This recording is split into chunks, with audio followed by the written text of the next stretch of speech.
தேவனோட வார்த்தையை கவனமாக கேளுங்க. ஜீவ ஒளி. இன்னைக்கு ஆண்டவர் நம்ம மத்தியில தேவனோட வார்த்தை ஜீவ ஒளி. ஆமென். ஒரு மனுஷனுக்கு ஒளி வேணும். ஒரு மனுஷனுக்கு பாதை தெரிய, கடந்து போக, அந்த பாதையினுடைய வழிகளை கண்டுபிடிக்க, ஒரு மனுஷன் நன்மையும் தீமையும் அறிய, ஒரு மனுஷனோட வாழ்க்கையில நல்லது அடையிறதுக்கு நம்மளுக்கு தேவை என்ன தெரியுங்களா? ஒரு ஒளி. ஆமென். யோவான்ல சொல்லப்படுகிறது, நானே ஒளியும் சத்தியமும் ஜீவனுமா இருக்குன்னு இயேசு கிறிஸ்து இப்படியாக நம்மளுக்கு தேவன் காட்டுகிறார். நான் தான் வழி, நான் தான் சத்தியம், நான் தான் ஜீவன். அப்படின்னா ஒரு மனுஷனுக்கு, ஒரு குடும்பத்துக்கு, ஒரு குடும்ப தலைவனுக்கு, ஒரு தேவ பிள்ளைக்கு, இல்ல ஒருவேளை நம்ம எடுக்கிற எல்லா தீர்மானத்தை மத்தியிலும் நம்மளுக்கு ஒரு வழி இருக்கணும். நம்மளுக்கு தெரிய வேண்டிய பாதை இருக்கணும். அதனாலதான் இன்னைக்கு நம்ம மத்தியில தேவனோட வார்த்தை பார்க்கும்போது இந்த பிரசங்கத்தோட தலைப்பு ஜீவ ஒளி. ஜீவ ஒளி. மேத்யூ 6ஆம் அதிகாரம். மேத்யூ 6ஆம் அதிகாரம் 22வது வசனத்தையும் 23வது வசனத்தை படிப்போமாக. மேத்யூ, எந்த காரியங்கள் நம்ம செய்தாலும் அது சத்தியத்தின்படி, தேவனோட வார்த்தையின்படி நீங்க கேட்டு நடந்தாதான் தேவனிடத்திலிருந்து வருகிற அதிசயங்களையும் தேவனிடத்திலிருந்து வருகிற மேன்மைகளும் நாம் காண முடியும். ஆமென். இங்க பாருங்க, மேத்யூ 6ஆம் அதிகாரம், புதிய ஏற்பாடு முதல் அதிகாரம், புதிய ஏற்பாடு நியூ டெஸ்டமென்ட்ல முதல் அதிகாரத்தை நீங்க பார்க்கும்போது 6ஆம் அதிகாரம் 22வது வசனத்தையும் 23வது வசனம். Matthew chapter 6 verse 22 and 23. கண்ணானது சரீரத்தின், நல்ல கவனமா கேளுங்க, கண்ணானது சரீரத்தின் விளக்காய் இருக்கிறது. ஒரு சரீரத்துக்கு வேதம் சொல்லுது, ஒரு சரீரத்துக்கு விளக்கு எது அப்படின்னு பாத்தீங்கன்னா ஒரு வெளிச்சம், ஒரு வழி, இல்ல ஒரு காரியத்தை புரிஞ்சுக்கணும்னா சரீரத்துக்கு கண்ணுதான். இயேசு கிறிஸ்து சொல்றாரு, அதுதான் வெளிச்சம். ஆமென். ஹல்லேலூயா. நீங்க பார்க்கிற பார்வை, நீங்க பார்க்கிற நோக்கங்கள், நீங்க பார்த்து எடுக்கிற தீர்மானங்கள், நீ பார்த்து கவனிக்கிற விஷயங்கள் எல்லாம் உன்னுடைய சரீரத்துக்கு கொண்டு வருகிற பலனா இருக்கும். ஒரு சரீரத்துக்கு கொண்டு வருகிற ஆபத்தா இருக்கும். ஒரு சரீரத்துக்கு கொண்டு வருகிற தேவ பரலோகத்துடைய நீதியா இருக்கும். இல்ல ஒரு சரீரத்துக்கு கொண்டு வருகிற பாதாளத்துக்கு போகிற வழியா இருக்கும். இன்னைக்கு வசனம் சொல்லுது, கண்ணானது சரீரத்தின் விளக்காய் இருக்கிறது. உன் கண் தெளிவாய் இருந்தால், நல்ல கவனமா கேளுங்க, உங்க கண்ணு தெளிவா இருக்கணும். ஆமென். ஹல்லேலூயா. இன்னைக்கு நீங்க கண்ணாடி போடலாம், கண்ணாடி போடாம இருக்கலாம், கண்ணுல பூ விழுந்து இருக்கலாம், பூ விழுந்த கண்ணை நீங்க கண்ணு உரிச்சிருக்கலாம், நீங்க எப்படி வேணாலும் இருக்கலாம்.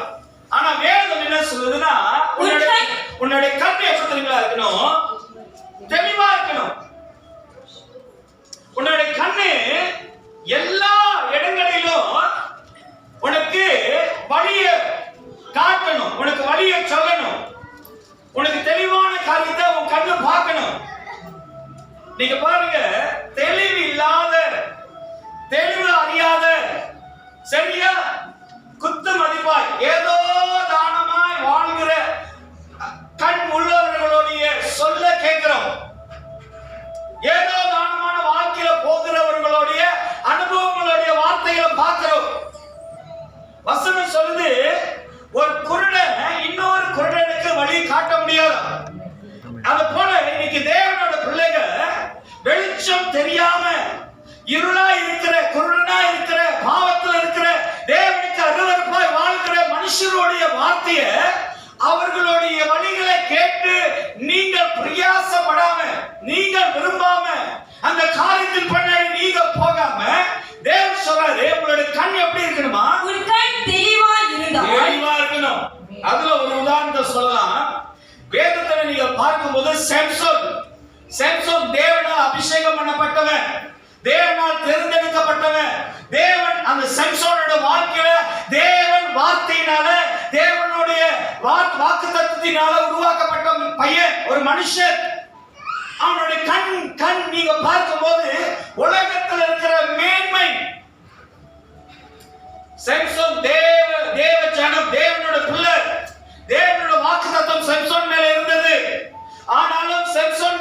அந்த பலன், சாம்சனுக்குள்ள இருந்த அந்த வரம், சாம்சனுக்குள்ள இருந்த அந்த வார்த்தை, அது தேவனிடத்திலிருந்து வந்தபடியால் அவன் என்ன பண்ணுகிறான்?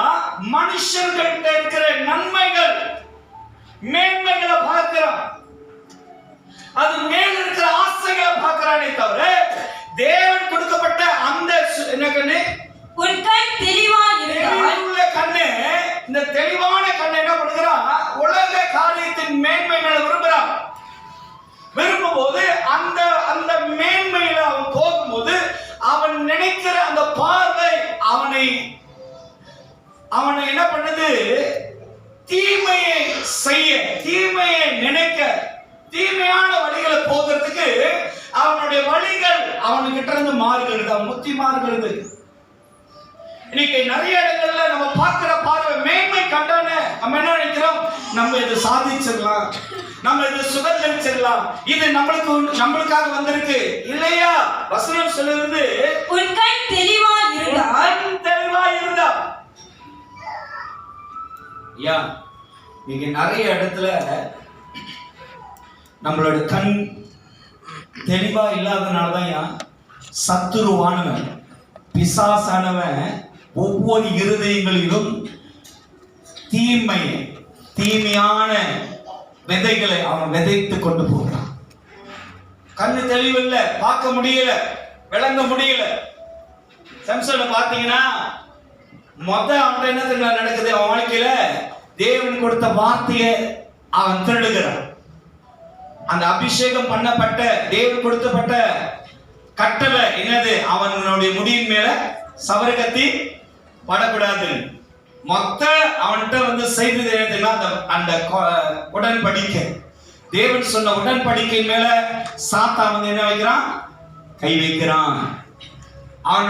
அவனுடைய முடிகள் வெட்டப்பட்ட பிறகு அவனோட உடைமைகள், அவனுடைய பலன், அவனுக்கிட்ட இருக்கிற அந்த என்ன கண்ணு, தெளிவான கண்ணு புடுகிறான்.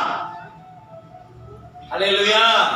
தெளிவான நம்பிக்கை நம்ம வாழ்க்கையில சாத்தா வரும்போது எது உனக்கு தெளிவா இருக்கோ, எது உனக்கு பலனா இருக்கோ, எது உனக்கு ஆசீர்வாதமா இருக்கோ, எது தேவன் உன்னை வைத்து பயன்படுத்துறாரோ அது பிசாசு திருடுவான். அல்லேலூயா. அது நம்மளுக்கு தெரியாது. நம்ம கண்ணுதான் தெளிவில்லாம இருக்கிறதுனால அவன் திருடிட்டு போறது கூட தெரியல. இன்னைக்கு தேவ பிள்ளைகள் வாழ்க்கையில சாத்தானவன் நம்ம தெளிவா இருக்க வேண்டும். பாருங்க, கண்ணானது சரீரத்தின் விளக்கா இருக்கிறது. சரீரத்தின் விளக்கா இருக்கு.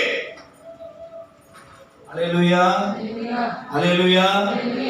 சிலவங்களுக்கு பைபிள் பார்க்க முடியல பாஸ்டர், படிக்க முடியல பாஸ்டர். ஏன் பிரதர், என்னாச்சு, எதனால பைபிள் பார்க்க? ரொம்ப சின்னதா இருக்கு பாஸ்டர் எழுத்து. அப்படிங்களா? ஆனா 24 நேரம் போனை பார்க்க முடியும், பைபிள் பார்க்க முடியல பாஸ்டர். பைபிள் பார்க்க முடியலன்னா இன்னொரு பெரிய சைஸ்ல எழுத்து உள்ள பைபிள் வாங்கி பாருங்க. ஆமென், அல்லேலூயா. பைபிள் பார்க்க முடியல பாஸ்டர். சிலவங்களுக்கு பைபிள் பார்த்தாலே தூக்கம் வருது பாஸ்டர். தேவனோட வார்த்தையை தியானித்தாலே கோட்டவாய் மேல கோட்டவாய் வந்துகிட்டே இருக்கு. ஆமா, சாத்தா அனுப்பிக்கிட்டே இருக்கா ஷிஃப்ட் போட்டு. இன்னைக்கு நம்மளோட கண்ணு எப்படி இருக்கணுமா? தெளிவா. உன் கண் தெளிவா இருந்தால் உன் சரீரம் முழுவதும் வெளிச்சமா இருக்கும். ஆமென், ஹalleluya, ஹalleluya. உன் கண்ணு சுத்தமா இருந்தா, தெளிவா இருந்தாதான் உன் சரீரம் முழுவதும் வெளிச்சமா இருக்கும். ஆமென், ஹalleluya. ஏன் உனக்கு வெளிச்சம் வேணும்? ஏன் நீ வெளிச்சத்துல வாழணும்னா, தேவன் வெளிச்சத்துல இருக்கனால தேவ பிள்ளைகளும் வெளிச்சத்துல வாழ வேண்டும் என்று கர்த்தர் அழைத்திருக்கிறார். ஆமென். இருள் அல்ல, நீங்கள் வெளிச்சத்தின் பிள்ளைகள். அல்லேலூயா. கிறிஸ்து இயேசுவானவர் இருள் இருந்த நம்மளை, இருள வாழ்ந்த நம்மை, மூட நம்பிக்கையா இருந்த நம்மளை, பல விதமான பலவீனத்தில் இருந்த நம்மளை அழைத்து கொண்டு உங்களை என்னை தேவன் வெளிச்சத்துல வாழ வைத்திருக்கிறார். அல்லேலூயா. இருளுக்கல்ல, இருளான வாழ்க்கைக்கல்ல, குருடான வாழ்க்கைக்கல்ல, ஏதோ காரணமான வாழ்க்கைக்கல்ல, கடைசியில வாழ்றதுக்கு அல்ல. அல்லேலூயா. தேவ பிள்ளைகளை கர்த்தர் நன்மையினால நடத்துவார். அல்லேலூயா. தீமைக்கு அல்ல ஐயா.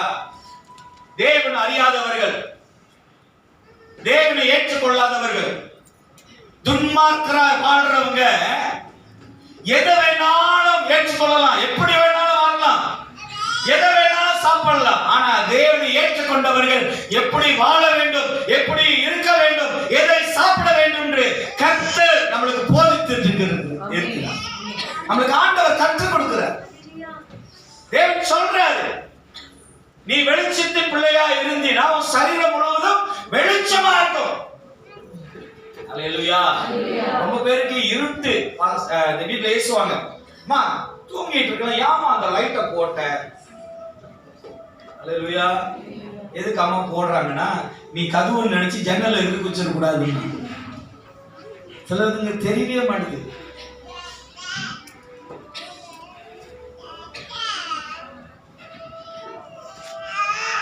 சில நேரத்துல சில வீட்டுக்கு நான் போவேன், விசிட்டிங் போவேன். சோஃபால உட்காந்துக்கிட்டு இருப்பேன். இந்த சைட்லாம் முட்டாய் கிரத்தாசு, இந்த ஸ்நாக் ரொட்டி கிரத்தாசு, இல்லை சாப்பிட்ட முள்ளு கரண்டியெல்லாம் கிடக்கும். அப்போ அப்படியே, என்ன சிஸ்டர் முள்ளு கரண்டி இருக்கா? ஆமாம் பஸ், எமர்ஜென்சிக்கு எதாவது டக்குனு இப்படி எடுத்து சாப்பிடலாம் பஸ். எவ்வளோ ஃபாஸ்ட் ஃபுட் மாரி எல்லாம் பக்கத்துலேயே வச்சுட்டாங்க. நம்மளோட சரீரம் வெளிச்சமா இருக்கணும்னா, நம்ம சரீரம் வெளிச்சமா இருக்கணும்னா கண் எப்படி இருக்கணுமா? தெளிவா இருக்கணும், வெளிச்சமா இருக்கணும்.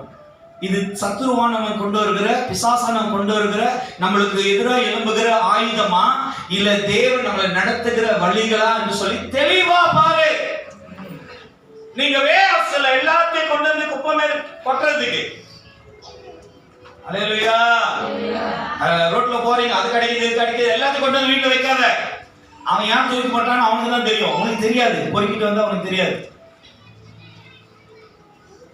எல்லாம் சந்தோஷம், கீழே கடிச்சு பார்த்தேன் அப்படின்னு அவன் வேணான்னு போட்டான். குப்பைன்று வீசுனதை நீ என்ன பண்ற? என் வீட்டுக்கு சூப்பரா இருக்கும் கொண்டு வந்து இருப்ப. உன் இருதயம் வெளிச்சமா இருந்துச்சுன்னா உனக்கு தெரியும், இது உன் வீட்டுக்குள்ள என்டர் பண்ணணுமா வேண்டாம், இது உன் வீட்டுக்கு கொண்டு வரணுமா. தேவன் சில நேரங்கள்ல, நிறைய நேரத்துல தேவனோட வார்த்தை ஆவியானவர் உங்களோடு பேசுவார். உன் வீட்டுக்கு தேவையில்லாத கிரீடத்தை, அது கிரீடமா இருக்கட்டும், அல்லேலூயா, உனக்கு தேவையில்ல, உன்னோட தலைக்கு சைஸுக்கு பொருத்தம் இல்லாதத நீ கொண்டு வராத. அது உன்னை தீட்டுப்படுத்தும், அது உனக்கு பலவீனத்தை கொண்டு வரும். சில பேருக்கு டயனா ரொம்ப ஆசை. டயனா நம்ம மலேசியா டயனா இல்ல, வெள்ள மாளிகை டயனா, அவங்கன்னா எனக்கு உயிர். அச்சீன பையன் யாரோ வெள்ளக்கார தூக்கி வீசிருப்பாங்க படத்தை, அந்த படத்தை கொண்டு வந்து வைப்பாங்க. ஐ லவ் யூ டயனா அப்படின்னு.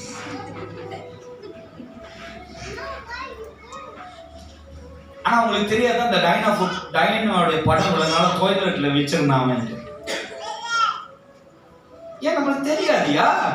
தேவன் சொல்றாரு, உன்னுடைய ஆலயத்தை, உன்னுடைய சரீரத்தை வெளிச்சமா வை. இருளை கொண்டு வந்து வைக்காத, அசிங்கத்தை கொண்டு வந்து வைக்காத, பலவீனமாய் கொண்டு வருகிற சாத்தானுடைய கிரியை கொண்டு வந்து வைக்காத.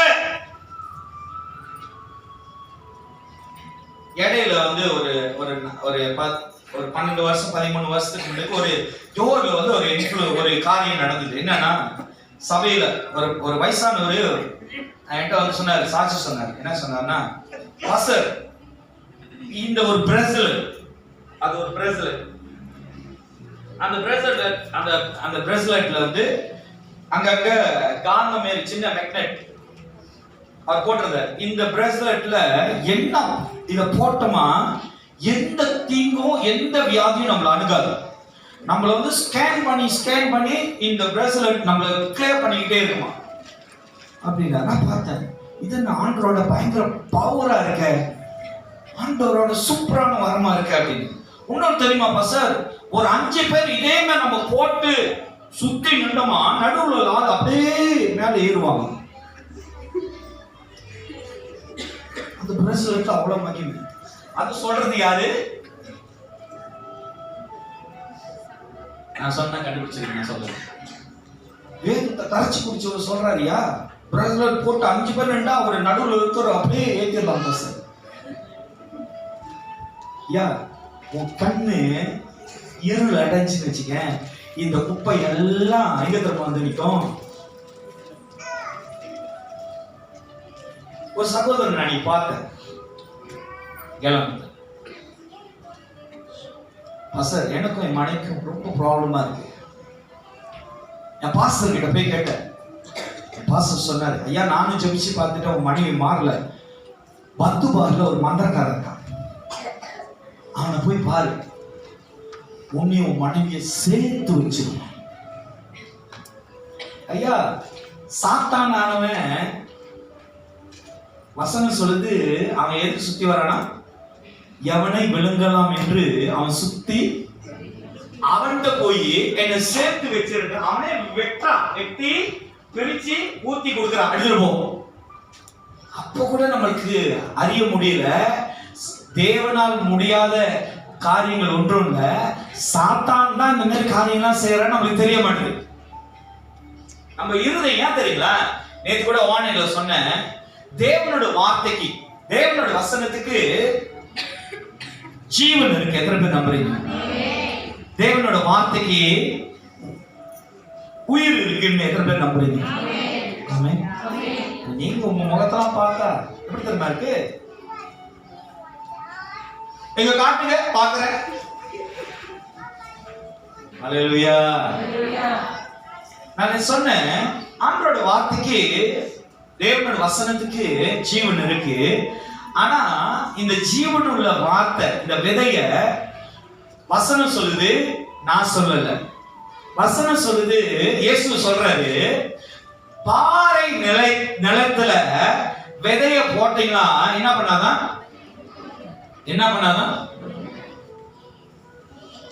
இவங்க மட்டும்தான் அந்த 5 கன்னிகள் கரெக்டா இருக்கீங்க, இயேசு கூட போறதுக்கு ரெடியா இருக்கிறாங்க. மட்டும்தான் பிரசங்கம் பண்றீங்களா, நீங்களும் பண்ணி முடிங்க, எந்த கேள்வி கேட்கறீங்க அப்படின்ற மாதிரி.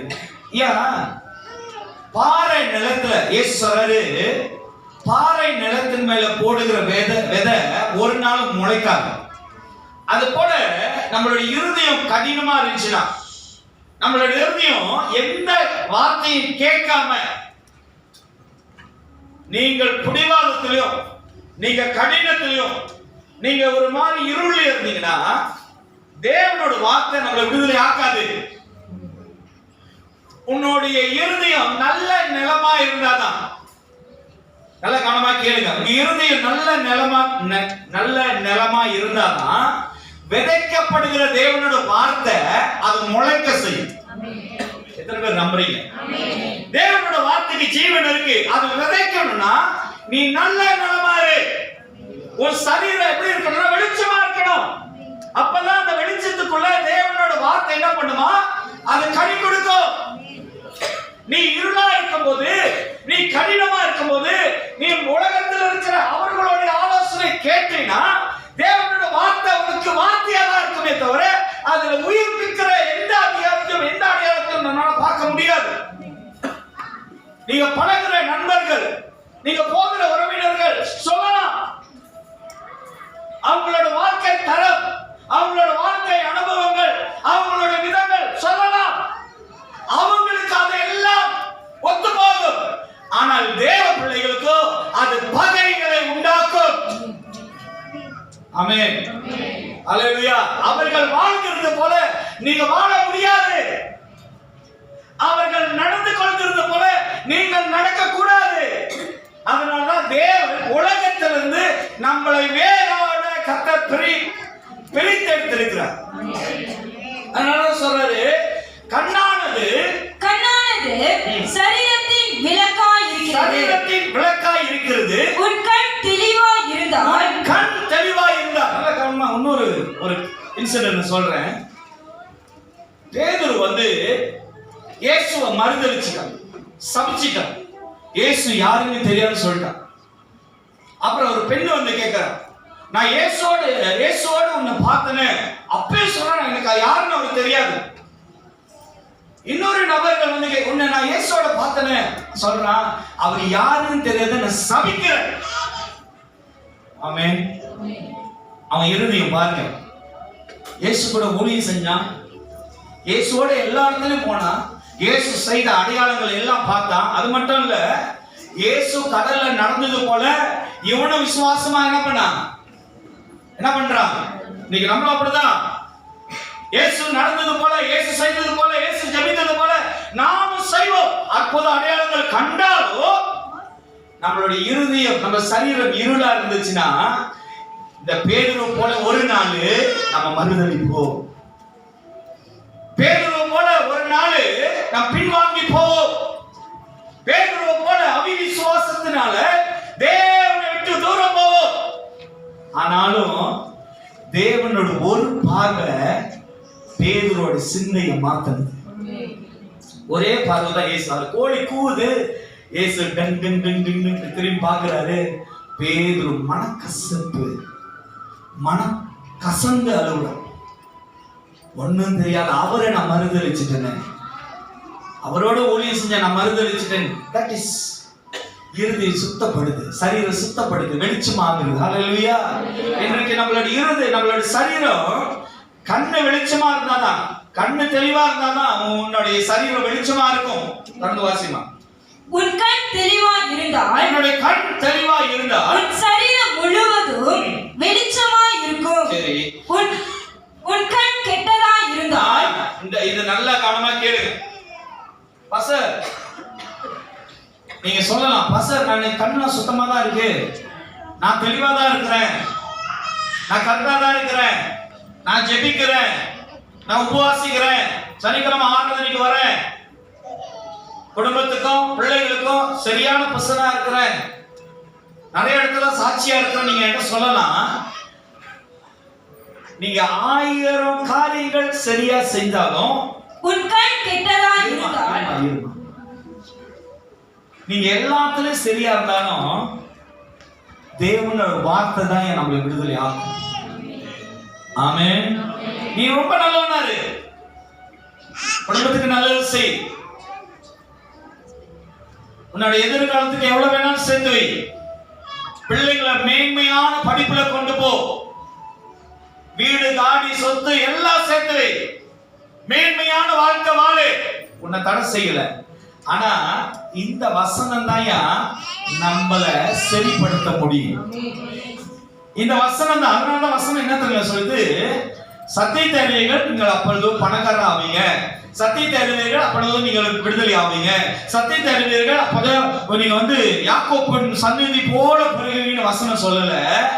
சத்தியத்தை அறிவீர்கள், சத்தியம் உங்களை விடுதலை ஆகும்.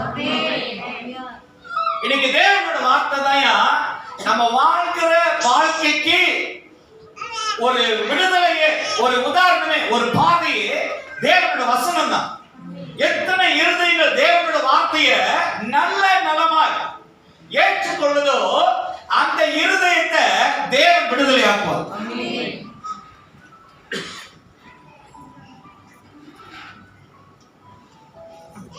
பாருங்க, இயேசுவை ஏற்றுக்கொண்ட லாசரு, இயேசுவை லாசரு ஏற்றுக்கொண்டான். இயேசு தேவகுமாரன் ஏற்றுக்கொண்டான். இயேசு சொல்ற போதனெல்லாம், இயேசு சொன்ன சத்தியத்தெல்லாம் ஏற்றுக்கொண்டான். நல்ல கவனமா கேளுங்க. இன்னைக்கு இயேசு கிட்ட வந்துட்டா நம்மளோட விசுவாசம் எப்படி தெரியுமா இருக்கு? இயேசு கிட்ட வந்துட்டனா எனக்கு ப்ராப்ளமே வராது, இயேசு கிட்ட வந்துட்டனா எனக்கு வியாதி வராது, இயேசு கிட்ட வந்துட்டனா என்னுடைய மணி பர்ஸ் பணம் நிறைஞ்சிக்கிட்டே இருக்கும், இயேசு கிட்ட வந்துட்டனா நான் இன்னும் மேல மேல மேல மேல உயர்வேன். ஐயா, லாசரு தேவனை ஏற்றுக்கொண்ட பிறகு, இயேசுவை விசுவாசித்த பிறகு அவன் மரித்தான். ஆனாலும் இயேசு கிறிஸ்து வந்து அவனை உயிரோடு எழுப்பினார். நம்ம வாழ்க்கையில வரும் போராட்டம், வரும் எதிர்ப்புகள், வரும் கஷ்டங்கள், வரும் கண்ணீர், வரும் பாடு, வரும் ஏன் மரணமே வரும். ஆனா இயேசு கிறிஸ்து உனக்குள்ள இருந்தார்னா உனக்கு தேவன் ஜீவனை தருவார், மரணத்தை மாற்றுவார். ஹல்லேலூயா. தேவ வார்த்தை நமக்குள்ள இருக்கணும், அதுதான் வெளிச்சம். உன் கண் தேவனை பார்க்கணும், தேவனை நோக்கி பார்க்கணும். எந்த சூழ்நிலை வந்தாலும், எந்த போராட்டம் வந்தாலும், ஆண்டவரே, இன்னைக்கு அநேக பேருடைய நம்பிக்கை என்ன தெரியுங்களா? மன்னிச்சிடுங்க, என்னோட பேங்க் பேலன்ஸ் எவ்வளவு இருக்கு, என் ப்ராப்ளத்தை தீர்க்க, என் மனைவிக்கு வியாதி வந்துருச்சு, ஆபரேஷன் பண்ணணும். யார்கிட்ட போய் பணத்தை கேட்கறது, யார்கிட்ட போய் இந்த பணத்தை வாங்குறது, என்னோட பிரச்சனை எப்படி சால்வ் பண்றது என்று அநேக பேர் என்ன பண்றோம், புலம்புகிறோம், கவலைப்படுகிறோம், ஒவ்வொரு காரியத்தையும் நினைச்சு யோசிக்கிறோம். ஆனா எங்கேயாவது முதலாவது தேவனுடைய ராஜ்யத்தில் என்ன சொல்றேன், எனக்கு இந்த சபை விட்டா, உங்களை விட்டா எனக்கு வேற யாருமே இல்லை. ஆனாலும் என் குடும்பத்துக்கும் என் மனைவிக்கு எந்த காரியம் வந்தாலும் உங்கள்கிட்ட நான் வருகிறனோ இல்லையோ, முதலாவது தேவன்கிட்ட போய் அமர்ந்தேன். என் தேவன் தேவைகளை சந்திக்கிற தேவன். என் வீட்டுக்கு வந்திருக்கிற எல்லா பிரச்சனைகளும், என் வாழ்க்கையில, என் குடும்பத்துல வந்திருக்கிற எல்லா வியாதிகளுக்கும் மருத்துவர் என் இயேசு கிறிஸ்து. தேவன் நான் விடுதலையாக்க, பணம் அல்ல, மருத்துவர் அல்ல, நம்ம சேர்த்து வைத்திருக்கிற பேங்க் பேலன்ஸ் இல்ல, இயேசு கிறிஸ்து தான் நம்மளை விடுதலையாக்க நல்ல தேவனா. தேவனை நம்புங்க. பேதுரு ஒரே பார்வை, அவனுடைய குற்றங்கள், அவன் செய்த தவறுகளை உணர்ந்து தேவன்கிட்ட ரிப்பைன் பண்ணுகிறான், மாறுகிறான். எஸ், நல்லவர் நீங்க ரொம்ப நல்லவர் ஆண்டவர், ஆனா உங்களுக்கு நான் தீங்கு செஞ்சுட்டேன். இன்னைக்கு நம்ம சரீரமா வெளிச்சமா இருக்கணும் தான் தேவன் நம்மளை அழைச்சிருக்கிறார். நல்லா புரிஞ்சுக்கங்க. நீங்க வெளிச்சமா இருக்கணும் அப்படின்னா நல்ல பர்ஃபியூம் அடிக்கணுமா சார், இல்ல டெட்டோல் சோக்கார்த்த பாய்க்கணுமா சார், இல்ல சுடு தண்ணியில போய் முழுகி எழுந்திருக்குமா சார்? அந்த வெளிச்சத்தை பத்தி நான் பேசல. நம்மளை வெளிச்சத்துல உண்டாக்குறதே, நம்மளை வெளிச்சம் அடைய செய்யறதே கர்த்தருடைய வார்த்தை தான். அவருடைய வசனம் நம் கால்களுக்கு தீபமும் நம் பாதைக்கு வெளிச்சமா இருக்கிறது. ஹல்லேலூயா. தேவனுடைய வசனம் தான் நம்மளுக்கு வெளிச்சம். அடுத்தது வசனம் சொல்லுது பாருங்க, உன் கண் கெட்டதா இருந்தா பாருங்க. இந்த இடத்துல ஒரு நபரை காட்ட விரும்புறேன். சாலமோன் தேவனால் அழைக்கப்பட்டவன், தேவனோட அபிஷேகத்தை பெற்றவன், தேவனால் அனுப்பப்பட்டவன், தேவன் ஆசீர்வதிக்கப்பட்டவன். அவனுடைய வாழ்க்கையில எல்லாம் பெருகும் போது, அவன் வாழ்க்கையில தேவன் சொன்ன காரியங்கள் நடக்கும் போது, அவனுடைய பார்வை, அவனுடைய சிந்தை தேவன் விட்டு உலக பிரகாரமாய் மாறுது. தேவனுக்கு பயப்படுறது இல்ல. அப்பாக்காரனாவது தாவீதாவது தேவனுக்கு பயந்தான். 50வது அதிகாரத்துல தேவன் சொல்றான், உங்களோட ஆவியை என்கிட்ட எடுத்துறாதீங்க. அப்பா தாவீது என்ன பண்ற, கதறாரு. ஆனா சாலமோனோ அவன் பயப்படவே இல்லை. இருதயத்துல உலக காரியங்கள், உலக பெருமைகள், உலக ஆசைகள், மேன்மைகள். இன்னைக்கு நம்மளுடைய இருதயம், நம்மளுடைய கண், உன் கண் கெட்டதா இருந்தா உன் சரீரம் முழுவதும் ஐயா, ஆண்டவராய் இயேசு கிறிஸ்து உங்களை விடுதலையாக்க தான் வந்திருக்கிறார். ஆனா உன் சரீரம் முழுவதும் உன் கண்ணு கெட்டதா இருந்துச்சுன்னா தேவன் உன்னை விடுதலை ஆக்கி கொண்டு வந்ததுக்கு அர்த்தமே இல்லாம. சிலவர்களுக்கு பேர் மாற்றப்பட்டிருக்கும், சிலவர்களுக்கு ஞானஸ்தானம் எடுத்திருப்பீங்க, சிலவங்க சபைக்கு விடாம வரீங்க. ஆனா உன்னோட கண் கெட்டதா இருந்தா, நான் சொல்றேன், வசனம் சொல்லுது, உன் கண் கெட்டதா இருந்தா உன் சரீரம் முழுவதும் இருளா இருக்கும். இருட்டாதான் இருக்கும். அந்த இருட்டுக்குள்ள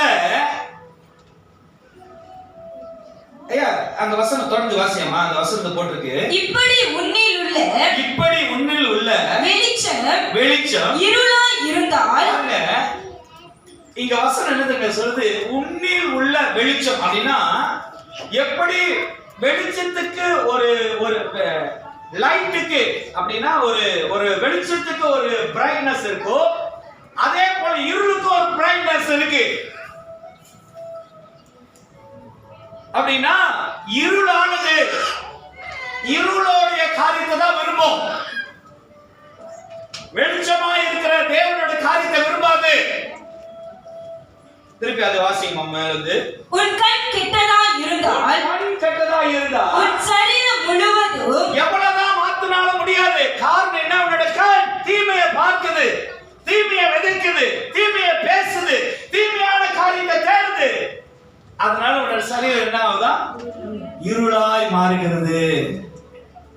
ஏன் நம்ம வாழ்க்கையில நீ பார்க்கிறது தேவனா இருந்துச்சுன்னா உன் சரீரம் முழுவதும் கர்த்தர் அவர் ரத்தத்தினால் கழுவி சுத்திகரிப்பார். உன்னோட பாவங்கள், உன்னோட அக்கிரமங்களோட தீமைகள் எல்லாம் உன்னோட கண் தேவனை பார்த்தா இதுல இருந்து நீ விடுதலை ஆக முடியும். ஆனா நீயும் தீமை இருள் அடைஞ்சிருச்சுன்னா, உன் கண் இருள் அடைஞ்சிருச்சுன்னா, தீமையை பார்க்கிறதா இருந்துச்சுன்னா, நன்மையை தேவனை பார்க்காம உலக காரியங்கள், உலக பிரியங்கள், உலகத்தினுடைய மேன்மைகள், உலகத்தில் இருக்கிற ஆசைகள் பார்த்தா உன்னுடைய சரீரம் எப்படி இருக்குமா? இருளடைந்து கிடக்கும்.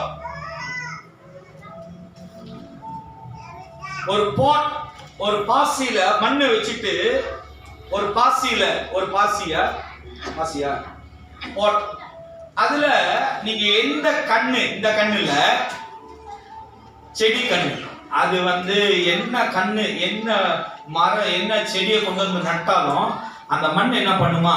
அதோட வேலையை செய்யும். உன் சரீரம் முழுவதும் எப்படி இருந்தா? உன் கண் கெட்டதா இருந்தால் உன் சரீரம் முழுவதும் இருளா இருக்கும். உன் சரீரம் முழுவதும் இருளா இருந்துச்சுன்னா உலகத்தில் இருக்க எல்லாத்தையும் ஈஸியா மேக்னெட் போல நீ எல்லாத்தையும் ஏற்றுக்கொள்ள. காரணம் என்ன தெரியுங்களா?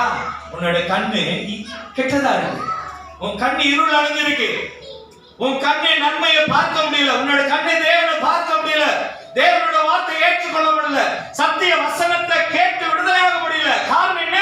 உன்னோட கண் கெட்டதா இருக்கு, தீமைக்கு விரும்புகிறது, நன்மை விலகுது. பாருங்க, அந்த 10 கன்னிகள் ஆயுதத்தோடு 10 பேர் தான் இருந்தாங்க. ஆனா அந்த 5 பேருடைய சிந்தை என்ன தெரியுங்களா? இந்த எண்ணெய் முடிஞ்சு போற கட்டு தேவன் வந்துடுவார். இதுதான் நம்ம வாழ்க்கையில என்ன தெரியுமா நினைக்கிறோம்? தேவன்கிட்ட போனோமா கர்த்தர் மாத்திடுவார், ஆண்டவர்கிட்ட ஜெபிச்சோமா தேவன் செஞ்சிருவார். ஐயா, உன்னோட கண் இருளா இருந்துச்சுன்னா உன் சரீரம் முழுவதும் என்னமா? இருளா இருக்கும். உன் சரீரம் முழுவதும் கெட்டதா இருக்கு. காரணம் என்ன தெரியுங்களா? உன்னுடைய அவயங்கள், உன்னுடைய நம்பிக்கை, உன்னுடைய விசுவாசம், உன்னுடைய தேடுதல், உன்னுடைய எதிர்பார்க்கிறது என்ன இருக்குங்க? கெட்டதா இருக்கு. அப்படி இருக்கும்போது உன்னோட சரீரத்தை வெளிச்சமா இங்க மாற்ற முடியாது, உன் சரீரத்தை நன்மையா மாற்ற முடியாது, உன் சரீரத்தை விடுதலை நீ அடைய முடியாது. காரணம் என்ன? உன்னோட கண் தீமையை பார்க்குது, தீமையான காரியத்தை சிந்திக்குது, தீமையான காரியத்தை விசுவாசிக்குது. சிலவங்களுக்கு ஆசை உழைத்து சாப்பிடறத காட்டிலும் நம்பர் எடுத்தாச்சும் வணங்கிடலாமான்னு. இயேசு எந்த நம்பர் கிடைக்கும் நினைக்கிறாரு?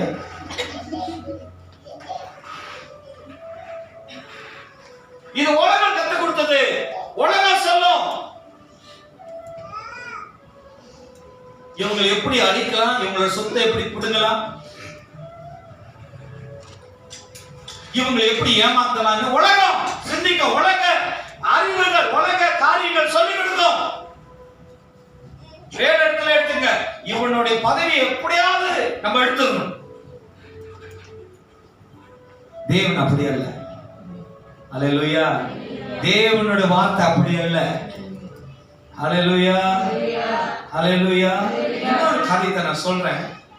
சவுல் தேவனால் அபிஷேகம் பண்ணப்பட்டவன், சவுல் ராஜா தேவனால் அபிஷேகம் பண்ணப்பட்டவன். என்னைக்கு அவன் தேவனுக்கு கீழ்ப்படியாம பெருமையில் இருந்தாங்க. நீங்க நான் சொல்றேன், சவுல் ராஜா தேவனால் அபிஷேகம் பண்ணப்பட்டவன். இன்னைக்கு நம்ம எல்லாரும் தேவனால் அபிஷேகம் பண்ணப்பட்டவங்க. ஆமென். சந்தேகமாக இருக்கு? விசுவாசிங்க, நாம் தேவனால் அபிஷேகம் பண்ணப்பட்டது. ஆமென். சவுல் ராஜா தேவனால் அபிஷேகம் பண்ணப்பட்டவன். ஆனா தேவனுக்கு கீழ்ப்படியாம தேவனுக்கு எதிர்த்து நின்றனால தேவனுடைய அபிஷேகம் அவனை விட்டு விலகிடுது. அந்த அபிஷேகம் வெறுமையா போல, அந்த விலகின அபிஷேகம் எங்க போயிடுச்சு தெரியுங்களா? தாவீது மேல இறங்கினது. காரணம் என்ன தெரியுங்களா? தேவன் சொல்றாரு, இவன் என் இருதயத்தை ஏற்றவனா இருக்கிறனால என்னோட அபிஷேகம் அவனுக்கு போனது. இன்னைக்கு ஆண்டவருடைய வார்த்தைய, தேவனுடைய வசனத்தை கீழ்ப்படுகிற எவனோ அவன் மேல தேவனோட அபிஷேகம் வந்து தங்கும். அதான் சொல்றேன், உங்களுடைய கண்ணு, உன் கண் கெட்டதா இருந்தால் உன் சரீரம் முழுவதும் இருளா இருக்கும். இப்படி உன்னில் உள்ள வெளிச்சம் இருளா இருந்தால் அவ்விருள் எவ்வளவு அதிகமா இருக்கும். உங்க வாழ்க்கையில அந்த இருள் உங்களுக்கு வெளிச்சமா இருக்குன்னா, அந்த இருள்ல நீ வாழ்றது சந்தோஷமா இருக்கிற, அந்த இருள் உனக்கு மேன்மை கொடுக்குது. சிலவங்களுக்கு கேள்வி இருக்கு, நான் சபைக்கு வரலையே, நல்லா தானே இருக்கிறேன், நான் ஆண்டவரை தேடலையே, வீடு காடி எல்லாம் வாங்குறேன்னு. அந்த இருள் உனக்கு எல்லாத்தையும் கொடுக்கும்.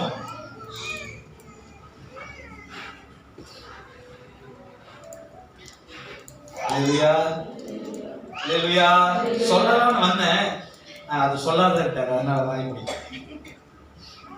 நிறைய கொடுக்கும், அள்ளி கொடுக்கும். இருள நீ கேட்கறதெல்லாம் தரும். நினைப்ப ஒரு பொட்டி கிடைக்குமா, கரெக்டா கிடைக்கும்.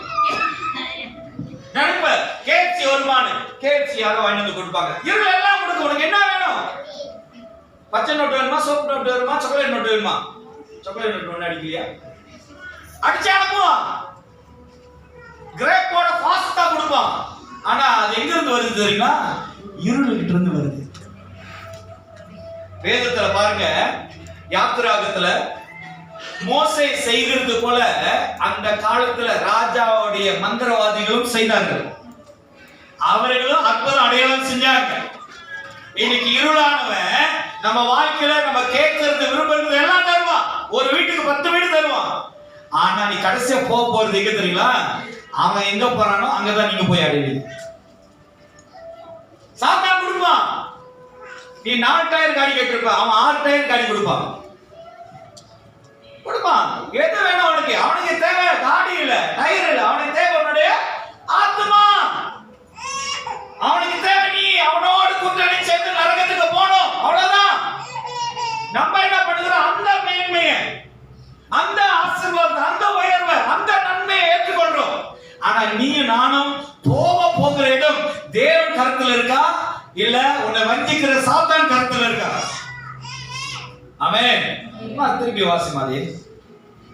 இப்படி உன்னில் உள்ள வெளிச்சம் இருளா இருந்தால் அவ்விருள். சில நேரத்துல நான் சொல்லுவேன், உங்களால ஏற்றுக்கொள்ள முடியாது. நானும் ஒரு காலத்துல என் பாஸ்டர் சொல்லும்போது ஏற்றுக்கொள்ள முடியல. சிலது எனக்கு என்ன பாவக்காமே கசக்குது, இவர் என்ன சொல்லிட்டு இருக்காரு, இவருக்கு என்ன தெரியும் உலகத்தை பத்தி, இவருக்கு என்ன தெரியும் என்னோட பாட பத்தி, இவருக்கு என்ன தெரியும் என்னோட சூழ்நிலை பத்தி. நான் சொல்லிட்டு தான் இருந்தேன், உங்களுமே நானும் உட்கார்ந்து கேட்டுட்டு தான் இருந்தேன். ஆனா ஒரு நாள் தான் உலகத்தையும் தேவனை நான் பிரித்து பார்த்து உண்மை தேவன்கிட்ட இருக்கு, பொய்யோ பிசாசுகிட்ட இருக்கு. ஆமென். ஹல்லேலூயா, ஹல்லேலூயா. தேவனோ நேற்றும் என்றும் என்றுமே மாறாதவர். ஆனா சாத்தானோ பொய்யனும் பொய்க்கு பிதாவுமாய் அவன் இருக்கிறான் என்று வசனம் சொல்லுது. ஹல்லேலூயா. இன்னைக்கு நம்ம இருதயம் கெட்டதா இருந்தா, இப்படி உன்னில் உள்ள வெளிச்சம் இருளா இருந்தால் அவ்விருள், அந்த இருள் எவ்வளவு அதிகமா இருக்கும். அது எவ்வளவு அதிகமா இருக்கும், அது எவ்வளவு நம்மளை வஞ்சிக்கும், அது எவ்வளவு நம்மளை மோசமாக்கும். ஹல்லேலூயா, ஹல்லேலூயா. நம்ம தேவனோட பிள்ளைங்கயா.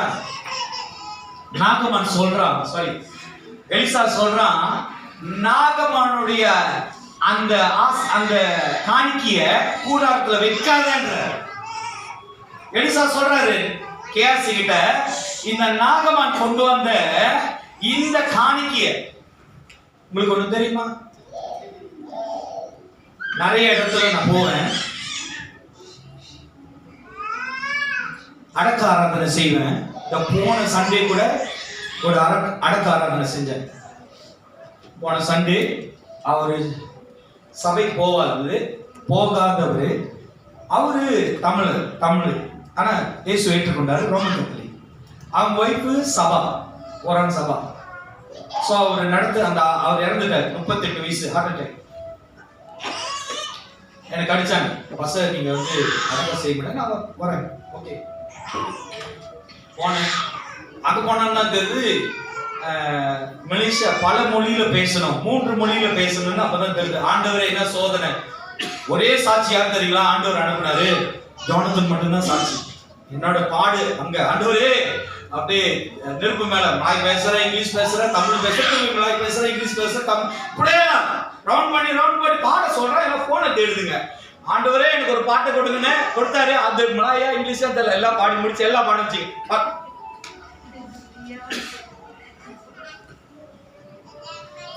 ஆண்டவர் பேசுவார். நிறைய அடக்காரதனை இந்த ஜோகபாரில் நான் செய்யறேன். சில இவங்கள்ட்ட வாங்காதன்னு சொன்னாருன்னா நான் வாங்க மாட்டேன். ஒருவேளை வாங்கணும்னா திருப்பி அவங்கள்ட்ட கொடுத்துட்டு வந்துடுவேன். ஏன் தெரியுமா?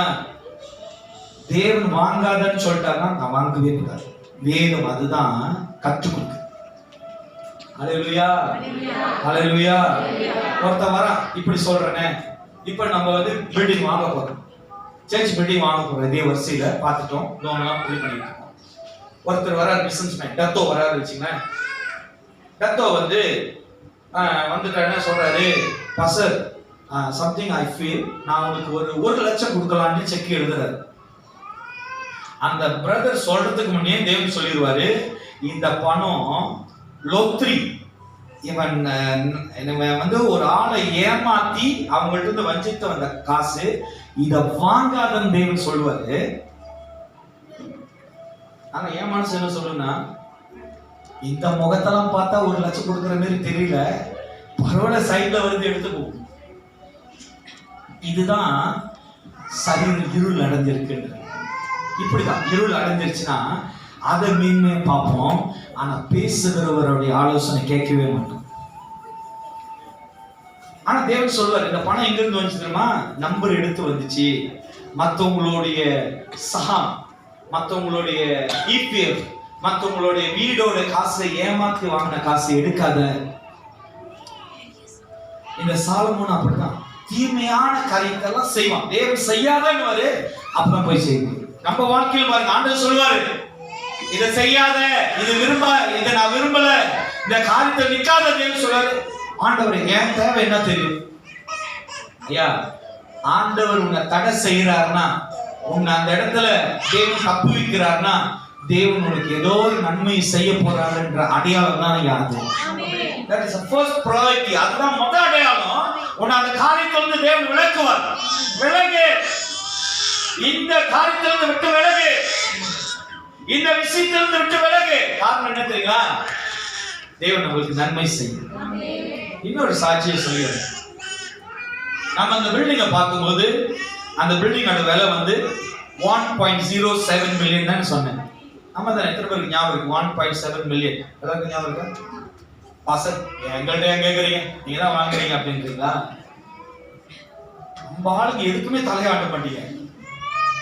மொத அந்த பில்டிங்கை பார்க்கும்போது 1.7 மில்லியன். இப்ப அந்த பில்டிங்கை நாங்க போய் செக் பண்றோம். அந்த பில்டிங்கோட பிரைஸ் எவ்வளவு தெரியுங்களா? 993 தான்.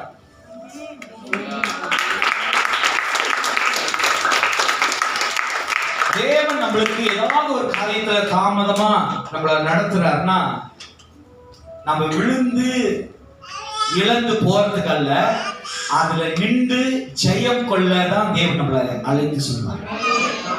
நம்ம கர்த்தர் நல்லவரையா. உங்க இருதயம், உங்க சரீரம் கெட்டதா அந்த வெளிச்சத்துல நிறைவேறுச்சுன்னா எதுவுமே நன்மை வந்து அடையாது. தேவன் வந்து தங்க மாட்டாரு. ஆண்டவர் சொல்ற, நானே தங்கும் ஆலயம். அந்த ஆலயம் கெட்டதா இருக்குன்னா தேவன் எப்படியா வந்து தங்குவாரு? அதுல வந்து சில பாசஸ் என்னையும் சேர்த்துக்கிறேன். என்ன சொல்றோம்? நம்மளுக்கு நல்லாவே தெரியும் அந்த சரீரம் எப்படி இருக்கு, இருளா இருக்கு. நான் சொல்றேன், ஆண்டவர் உனக்குள்ள இருக்கிறாருமா, ஆண்டவரோட அபிஷேகம் இருக்குமா, தேவன் உன்னை மேலும் மேலும் ஏணி போட்டு ஏற்றுவார். எப்படி ஏற்றுவார்? ஒரு ரகசியத்தை சொல்லிட்டா இதான் உண்மை. அப்படி பேசுறவரும் அப்படி ஜெபம் வாங்கினவங்களும் 2 பேருமே போற இடம் எங்க தெரியுங்களா?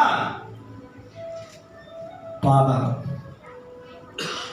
தேவனுக்கு இன்னைக்கு சொல்றேன், தேவனுக்கு பயந்து நடக்கிறவனை கர்த்தர் உயர உயர உயர உயர்த்துவார். தேவனோட வார்த்தைக்கு கீழ்ப்படுகிறவனை கர்த்தர் நடத்துவார். அல்லேலூயா. தொடர்ந்து கடைசியாக ஒரு வசனம் பாருங்க, யோவான் 8ஆம் அதிகாரம் 12வது வசனமா நான் முடிச்சிடுறேன். யோவான் 8:12. மறுபடியும் இயேசு ஜனங்களை நோக்கி நான் உலகத்திற்கு ஒளியா இருக்கிறேன். பாருங்க, அல்லேலூயா. நீங்க ஆராதிக்கிற தேவன் உலகத்துக்கு எப்படி இருக்காரா? நம்மளுக்கு எப்படி இருக்கிறாரா? அல்லேலூயா. நம்ம குடும்பத்துக்கு எப்படி இருக்காரா? நம்ம பிள்ளைங்க எப்படி இருக்காரா? அப்ப தாய் தகப்பன் பிள்ளைங்களுக்கு என்ன சொல்லி கொடுக்கணும்? 10:30 மணிக்கு சொல்லுங்க, ஐயா வெளியே போயிட்டு ஒரு 11:30 மணி விடிய காலைல வந்துரு. இப்படியா சொல்லி கொடுக்கணும்? ஆண்டவர் சொல்ற, நான் உலகத்துக்கு இருளா இருக்கிறேன், நீங்கள் எல்லாரும் வெளிச்சல வராதீங்க, எல்லாம் இருளே வாழுதுன்னு சொன்னாரா? சிலவங்களுக்கு இந்த காலம் மத்தியானம் வந்தாதான் நல்லா தூக்கம் வரும். இந்த ராத்திரி வந்துருச்சுன்னா உங்களை சொல்லல, கோட்டான் தெரியுங்களா? கோட்டான். அது முக்கியமா சேர்ச்சுக்கு வந்துட்டா நல்ல தூக்கம். சேர்ச்ச விட்டு இறங்கி போயிட்டாங்கன்னா விடிகால மறுநாள் காலை வரைக்கும் அந்த கண்ணு அப்படியே முடிச்சுக்கிட்டு இருக்கும். ரேகன போல. முன்ன நான் ஒரு 96, 98ல கேள்விப்பட்டேன் ஒரு ஒரு சின்ன ஜோக்கு, அது சொல்றேன்.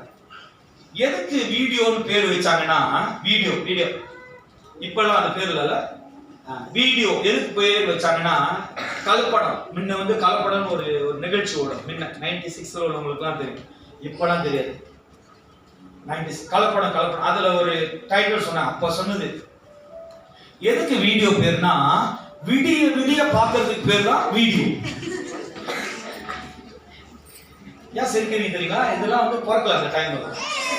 நீங்க சிரிக்கூடாது சார், நீங்களா பிறக்கிறீங்க. நம்ம வாழ்க்கையில இருள் இருந்துதான் தேவன் நம்மளை விடுதலை ஆக்குறார்.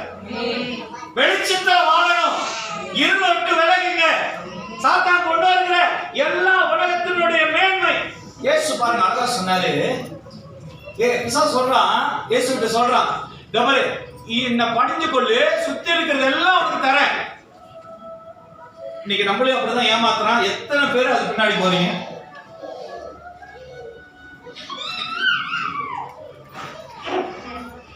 சொல்லுங்க, எத்தனை பேரு சாத்தான் அந்த மாதிரி சொன்னா அப்படியா?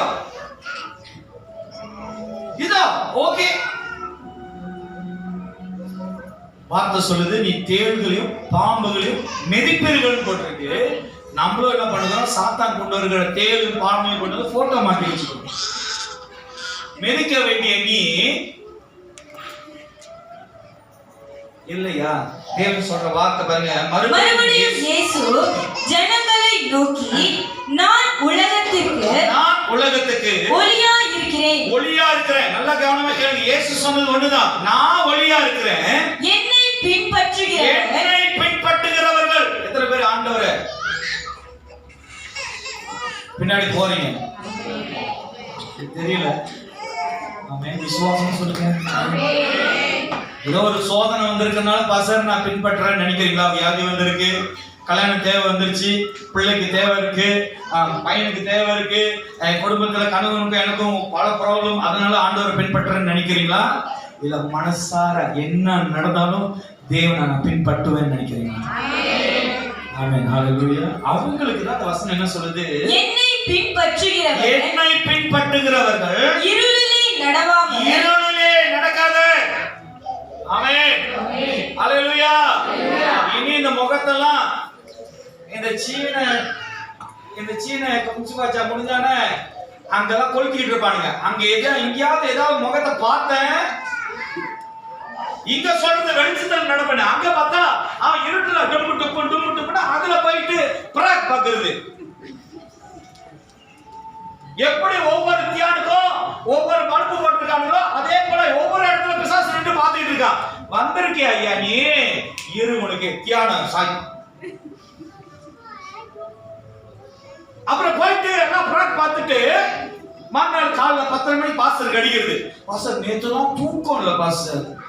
ஏமா என்னாச்சு? தெரியல பாஸ்டர், நான் இப்படி படுக்கிறேன் அப்படி படுக்கிறேன், தூக்கமே வரல. நான் கொஞ்சம் எக்ஸ்பீரியன்ஸ் ஆயிட்டேன், தெரிஞ்சிச்சு இது எங்கேயோ போய் ஏதோ ஆவியை கொண்டு வந்துட்டு இருக்கு. வாயில துதி வராது, துதி வரலன்னா சாத்தா வருவான்னு வெக்மான் பாடிக்கிட்டு இருக்காரு. அது விளங்க மாட்டுது, அது தெரிய மாட்டுது. ஆனா சாத்தா வந்து டிஸ்டர்ப் பண்றான் பாஸ்டர். உன்னதான் டிஸ்டர்ப் பண்ணுவான், அவனுக்கு வேற உன்னை விட்டா வேற யாரு இருக்கு? ஏன் நான் தெளிவா கேளுங்க, வசனம் சொல்லுது என்னை பின்பற்றுகிறவர்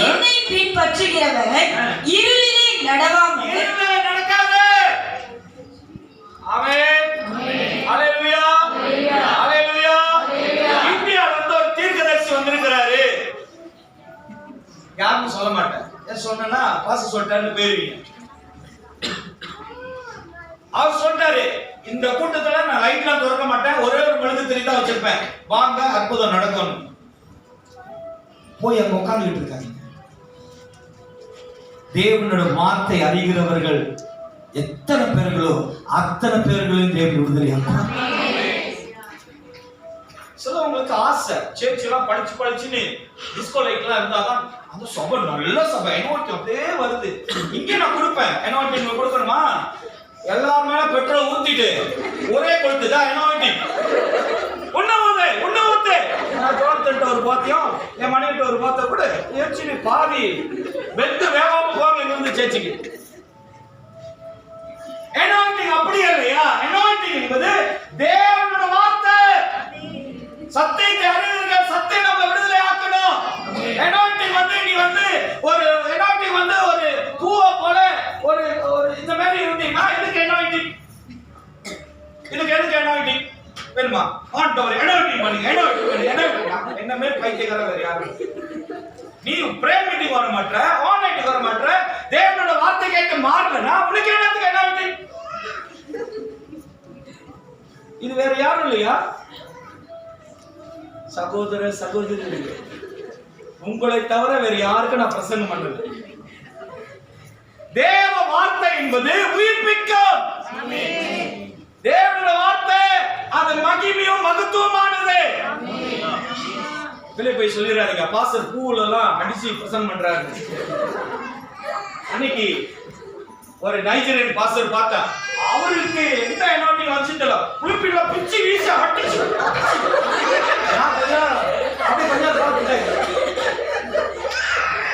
ஒருவேளை மனைவி மேல கோபத்துல இருந்து எல்லாத்தையும் உடச்சு எடுக்கிறாரா? இல்ல ஒரு 3 மாசம் அவருக்கு பிரசங்கம் கொடுக்காம அவர் அப்படியே அவமானப்படுத்தி அடக்கி உட்கார வச்சு வந்த வெறியில பிரசங்கம் பண்ணி எல்லாத்தையும் உடச்சு எடுத்தாரு தெரியல. ஐயா நான் சொல்றேன், நானே பயந்துட்டேன் அந்த பிரசங்கத்துக்கு. ஆனா ஒண்ணு, அந்த பிரசங்கம் முடியறதுக்கு அவர் என்னதான் சொன்னாருன்னு எனக்கே தெரியல. உடச்சு எடுத்துட்டாரு. என்ன வீடியோ அனுப்பி வச்சிருக்கேன், மனைவி தான் அனுப்புறாங்க. பிரசங்கத்தை கேளுங்கன்னு நான் சொன்னேம்மா, அந்த மாதிரி நான் செஞ்சேன்னா மாசத்துக்கு இல்ல ஒரு வாரத்துக்கு ஒரு வாட்டி புளிப்பி பார்த்தேன். என்ன வேண்டாம் வாங்க, அடுத்த வாரத்துல இருந்து, ஏன்னா இந்த வாரம் நான் வாங்கல பெட்ரோல், அடுத்த வாரத்துல வாங்கி வச்சு கொடுக்குறேன். குடிச்சாலும் சரி குளிச்சாலும் சரி கொளுத்துறது நான் தான், தேவன் கொளுத்த மாட்டாரு. ஆமே, நல்ல காரணமா கேளுங்க. வசனம் சொல்லுது, என்னை பின்பற்றுகிறவர் நான் உலகத்துக்கு வெளிச்சமா இருக்கிறது போல என்னை பின்பற்றுகிறவர்கள் இருளிலே நடவாமல் நடக்காது. ஆமென். தேவன் உங்களுக்கு சொல்லுகிற காரியம் ஜீவ ஒளி. இருள நடக்காதீங்க, கர்த்தர் நம்மளை வெளிச்சத்துல நடக்கிறார். எழுதுவனமா திருவிழா ஆராதனைக்கு போறோம், கண்களை மூடி, ஆண்டவரே நாங்கள் இருள நடக்க வேண்டாம் ஆண்டவரே, வெளிச்சத்தின் பிள்ளைகளாய் ஆண்டவரே